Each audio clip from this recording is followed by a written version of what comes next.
เฮลโลสบายดีมื้อนี้ข้อยสิพาไปเบิ่งสวนยางเด้อสิพาไปเฮ็ดตูบอยู่สวนยาง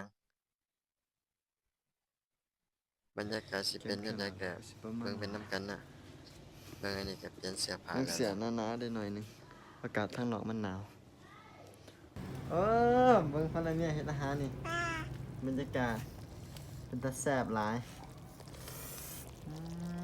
นี่คือลูกมน้องเขาเนาะพอดีนะลูกน้องเขาเนาะพอดีนะส่วนอันนี้มันพลังเนี่ยเบิ่งส่งโจรอันนี้นะจะ โอ้ยมันนี่คอยลืมท่า จะไปเฮ็ดตูบหรือว่าจะไปลักเครื่องกับผู้เลยนี่ส่งโจรเย็ดโดไปไปไปไปเอาจับแม่คุณ หลังจากกินข้าวกินน้ำแล้วเตรียมเครื่องเตรียมของเปลี่ยนเสื้อผ้าแล้วก็ถึงเวลาออกเดินทางยามแล้งก็แนวนี้ล่ะเส้นทางก็สิมีแต่ขี้ฝุ่นบัดยามฝนก็มีแต่ขี้ตมลำบากไปมาขี่รถมาได้บึดเดียวเห็นกกบักหุ่งอดบ่ได้ บอกภรรยาเมียว่าเขาไปขอบักหุ่งก่อนสิไปตามกินอยู่สวนยางมันก็โอเคได้จัดให้แล้วก็ลงมาขอน้ำเพิ่นน่ะก็คนรู้จักเรานี่แหละเพิ่นมาเฮ็ดฟาร์มหมูอยู่นี่แล้วก็ลงมาขอน้ำเพิ่นโอ้โฮจับกว่ามาสิได้นี่ก็ได้เลยเนาะแม่บิดยากแสนยากว่าเจ้าของเพิ่นก็ใจดีเพิ่นว่าพวกเราไปแม่กินอยู่สวนยาง เอารถเอาหลายๆหน่วยเอาแล้วได้แล้วส่วนเดี๋ยวนี่ก็สิพาไปเบิ่งฟาร์มหมู คอกหมูของเพิ่นเด้อเอานั่นอยู่เนี่ย อันนี้นี่บ่ขายหรอกก็เป็นหมูพันธุ์หรอกก็ ใคร อันนี้นี่บ่ขายเลยเนาะ ใครเลยมันเขาเลยนี่ โอ้ยตัวนี้งามงามอยู่ก็จะจ้อยจะอันนี้เอาเลยตัวนี้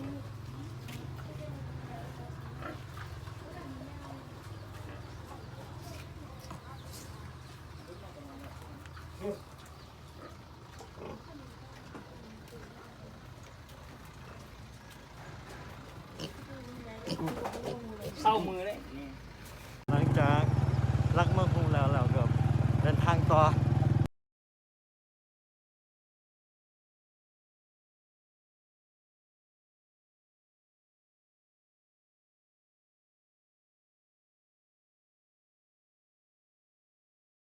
ส่วน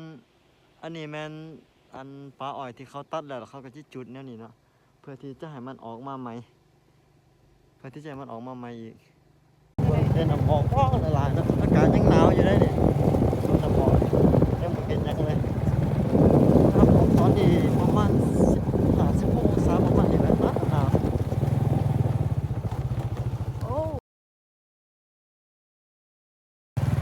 เบิ่งอันนี้ก็ นะ ทุ่งแบบทุ่งเพียงทุ่งพวกสุดขอบตาเลยนะแต่ว่าแล้วก็จะเป็นผู้นะสุดขอบตาเลยเป็นผู้แต่ว่าเขาเฮ็ดสวนอ้อยแล้วก็สวนอ้อยแล้วก็เบิ่งบ่ค่อยเห็นแล้วอีกอย่างหนึงก็มีหมอกเนี่ยที่เพิ่นเห็นน้อยๆหนึงแต่ก็มีหมอกบังในกล้องที่สิบ่เห็นแต่ว่าตัวจริงตาเฮานี่เห็นอยู่เนาะอันนี้เขาก็ตัดแล้วเขาที่จุดได้อ้อยมันออกมาใหม่ตอนที่อ้อยมันออกมาใหม่ๆขึ้นมาใหม่งามๆเนี่ยพอเที่ยวคือท้องนาเลยสุดขอบตาเลย ตัวหวานไม่โดนเขาเกี่ยว เขาก็กำลังมาตัดอ้อย เอาดินในนี่จะของดินนี่คน จังหน่อยก็รถพ่วงเขาสีมาขับเอาเนาะรถ12ล้อ22ล้อสิมาขับเอาเนี่ยเขาก็ตัดดินเขานี่เห็นบ่เขาก็สิเฮ็ดแบบนี้แหล้วเนาะปีกายปีก่อนนี่จะเอาคนยกเอาเด้แต่ว่าปีนี้นี่เขาว่าซื้อรถมาจากจีนแล้วก็เอารถยกเอาก็เฮ็ดให้ประชาชนสบายขึ้นมาเด้โอ้ดุมันเนาะไปต่อเฮาไปสัญญาณเฮาเย่ฮอดแล้วเด้อฮอดสัญญาณเฮาแล้วนี่สัญญาณฮอดแล้ว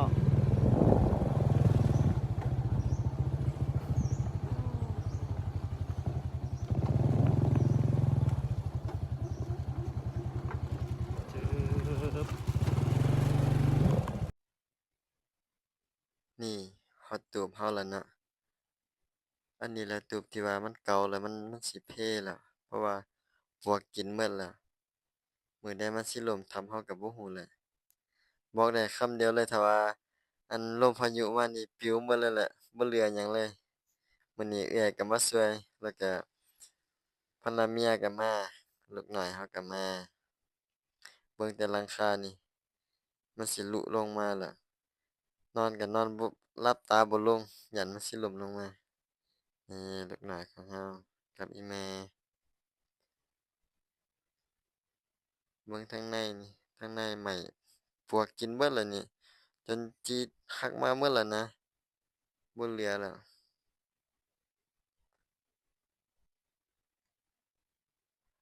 อันนี้ก็บรรยากาศทางหลังเบิ่งสังกะสีหลุลงมาแล้วหลังจากย่างอ้อมไปอ้อมมาสำรวจแล้วเก็บเครื่องเก็บของจากข้างในออกมาหมดแล้วก็ได้เวลาหมั่างถิ้มหมดอันใดที่ว่าใส่ได้ก็เก็บไว้อันใดที่ใส่บ่ได้ก็เก็บไปจุดทิ่ม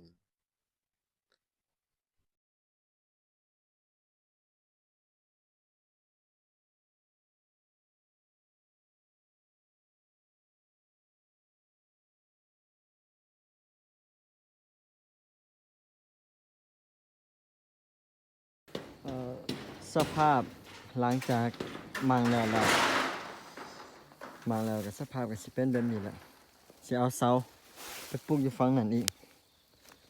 ส่วนอีแม่ก็รับหน้าที่เอาเหล็กตะปูออกจากสังกะสีเก่านี่ก็เอาไปใส่อีกสิเอาไปใส่อีก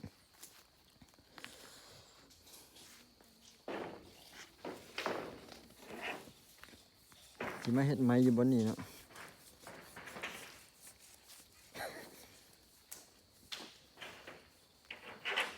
สองแม่ลูกก็ไม่เฮ็ดเวียกช่วยเบิ่งสองแม่ลูกไม่เฮ็ดเวียกช่วยโอ้ใส่เวียกได้หลายแท้ลูก บ่ได้เฮ็ดเวียกจ้า น่ะนี่เบิ่งคนไม่เฮ็ดเวียกช่วยก็ เสียบน้องบ่เบา เก็บฝา ลาย แอร์อีกแล้วกินน้ำลายดิจะกินดิ คือน้ำลายดีนะฮัลโหลไปกินไร พอแล้ว ไปแล้ว บรรยากาศทางเรือนให้มันได้เสาได้เหลี่ยมแทกไปแทกมาที่ฮอดชั่วโมงหนึงแล้วยังบ่ได้จักเทื่อ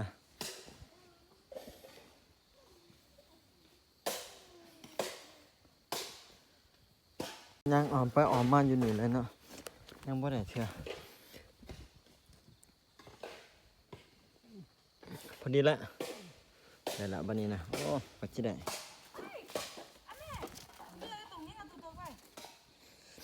อันนี้ก็ขุดเอาเสาเก่านี่ไปใส่อีกเพราะว่าเสานี่ดีแต่มาตรฐาน พังค่ะ ขุดคุ้มจิมาใส่เสาเลยเด้อบัดนี้นะ นี่ตู่สังนี่เสลงทันอย่างนี้ไหม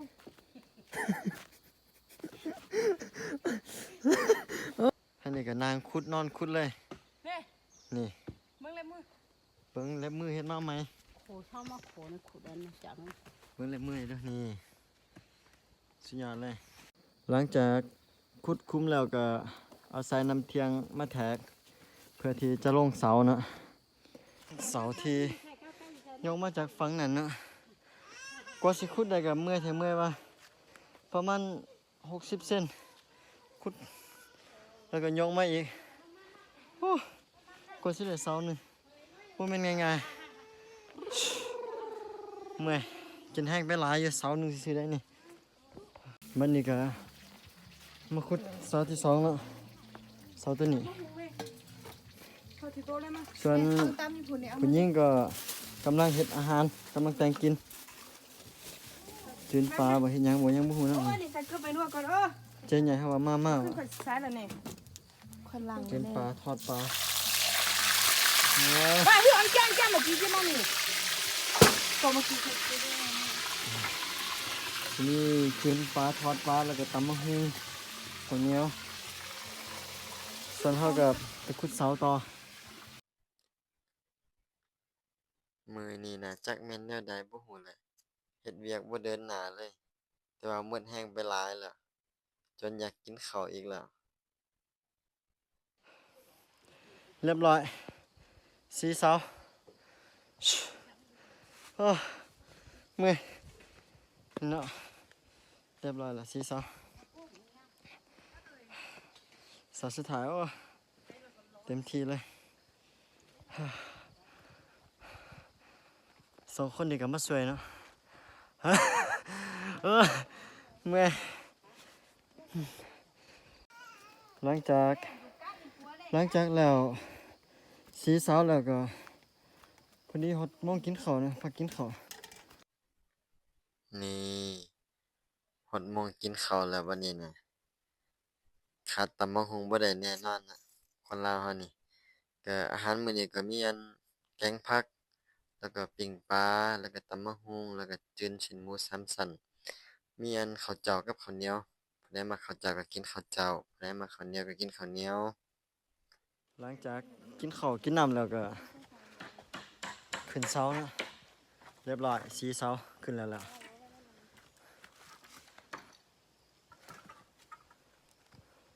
หลังจากที่ว่ากินข้าวแล้วเราก็ได้มาขึ้นเสาทั้ง4เสานี่เนาะแต่ว่าบ่มีเวลาถ่ายเพราะว่ารีบร้อนแหน่แล้วก็ใช้แรงหลายแหน่ก็เลยคิดว่าขึ้นเสาแล้วก็บ่ได้ถ่ายให้เบิ่งกินแรงไปหลายเติบอยู่เนาะวันนี้ก็หาไม้เหลี่ยมมาตัดมาตอมาแทกเอา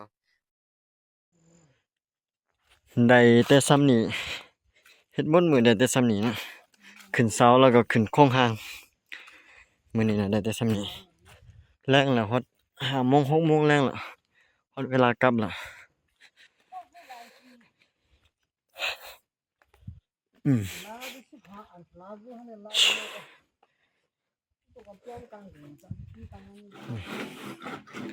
ได้ซ้ำนี้เนาะอันนี้ก็เขาขุดเอาท่อไปใส่อยู่เฮือนไปใส่อยู่ตู้มัน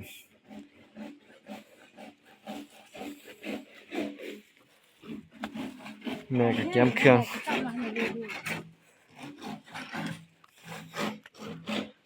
5โมงแรงแล้วเนาะฮอดยามมื้อแล้วมื้อนี้ก็เฮ็ดได้ส่ำนี้ล่ะก็สิได้พอละสิได้มื้อก่อน